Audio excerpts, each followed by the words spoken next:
I'm Heather Clancy, your host for Best in UC TV.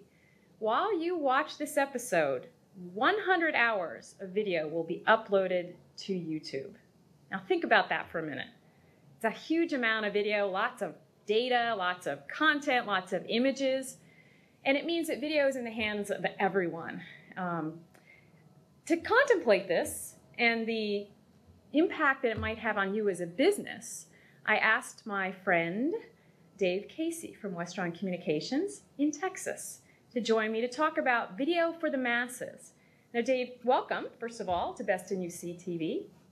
Hi, Heather. It's good to see you. And the thing that we've been talking about for a long time, I upload a lot of things to my Facebook account as an example. I just put something up there yesterday on the Hallelujah course. There was a gathering in a food court, and of course, oh yeah, it's interesting. Flash I've mob had kind of deal. you saw that Hallelujah course.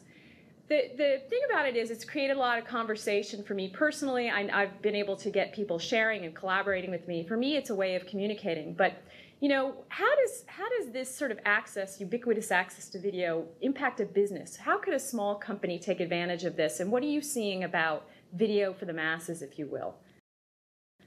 Yeah, there are tons of applications for it, and it's interesting.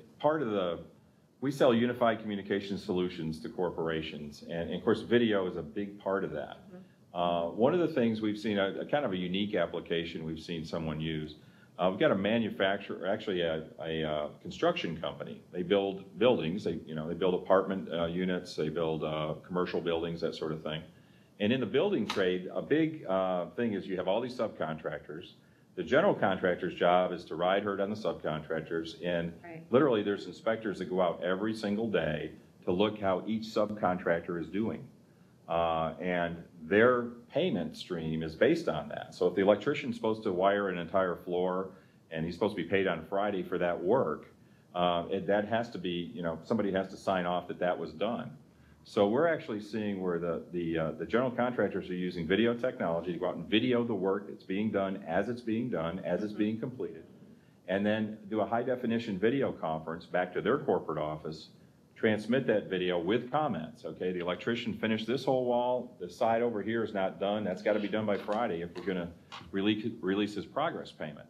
So it's that kind of almost real time, it's near real time type video stuff that we're seeing. And the ability, as you mentioned, I mean, virtually every cell phone has video capability now. But actually using that technology, taking that technology to the next level where it's business purposed rather than just personal use, we're seeing a ton of that. Actually, let's go back to that for a minute, the mobile aspect. I mean, when you mentioned that contractor example, what are they using? Are they using just regular cameras, or are they actually taking their cell phones and recording with their cell phones? Up until this year, it was they went out and bought a $1,000 HD video camera to do that. Now an Android X the Droid X has an HD video camera inbuilt. So you can actually capture an HD feed from a cell phone now. And with, not hours worth, but certainly a few minutes worth that would be purposed, for that type of thing. And then again, we just tie that into a video conferencing unit and upload it. It's really straightforward. Okay, yeah. Now let's flip that back the other way. An iPad as an example. I've heard of examples of how an executive would take one of these into a board meeting, right, and be able to show up to the minute a product demo, or maybe even some of their financial information. But these things can also be a sort of if you will, a viewing mechanism, correct? How's that working? Yeah, we use the iPad every day in sales presentations, where we used to, when our sales team would go out to visit with a prospective client, you bring the ubiquitous, notebook computer and little Epson, projector, just on the income that the company you're visiting with doesn't have a projector in their conference room. Sure. Now you can sit and do across the table one-on-one with an iPad and actually hand it to the client and let them move through the presentation at the speed they want to move through while you're narrating. So I mean, there's a ton of ways that the technology is getting much closer, much more personal, and a big question for corporations. How do you control that? I mean, you're literally, now you've got your messaging, your information is out there on the front lines. So it's almost the old problem, even when cell phones first got issued. How do you keep the people from using cell phones for personal calls back when it was 20 cents a minute or something to use a cell phone? Right. So now it's more just to control a content issue. So actually, that's I'm going to flip that back. I'm going to turn that around though. You've seen some of the analyst firms predict that, as an example, that they will no longer issue a notebook computer, that you'll be just using your own notebook or maybe your own iPad for your work purposes.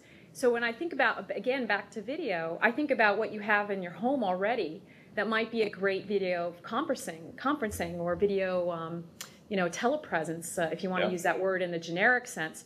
Are there technologies in the home that maybe a small business or a mid-sized business could take advantage of, or technologies coming that maybe they could help, outfit one of their employees with and take advantage of that sort of thing? It's coming at a rapid pace. Just in the last 2 years, we went from the lowest end video conferencing system that we provided was about $5,500, $6,000. So at that price point, it got beyond the corporate headquarters. It got out to the regional offices and the district offices, and folks employed that technology. 12 months later, we were at a $2,000 price point. Okay, so now we're talking about, if you've got a good, solid producing sales guy, you can justify, putting that technology at that sales guy's house. Now, in the last 3 months, we've got 2 introductions of product that are in the $500 range. Cisco's got a product in the $500 range. Now, granted, there's a $25 a month subscription fee attached to that. Logitech is in the same boat with their Google product. So it's really rapidly coming down. The other part of the catalyst to that is the fact that folks have inbuilt in their house, virtually every house now has a high definition television, okay, usually more than one. So now you've got, the method to display what you need to do. It's just a measure of the camera control. And then again, how do you centrally manage that kind of stuff? Right. A $500 system is not a centrally manageable deal, but we're months away from corporate video capability in everybody's home. It's there. Something to contemplate and something to take advantage of, actually, if you're a smaller company. So thank you for joining us today. And I'll sign off my little video conference here, and I'll see you literally again soon.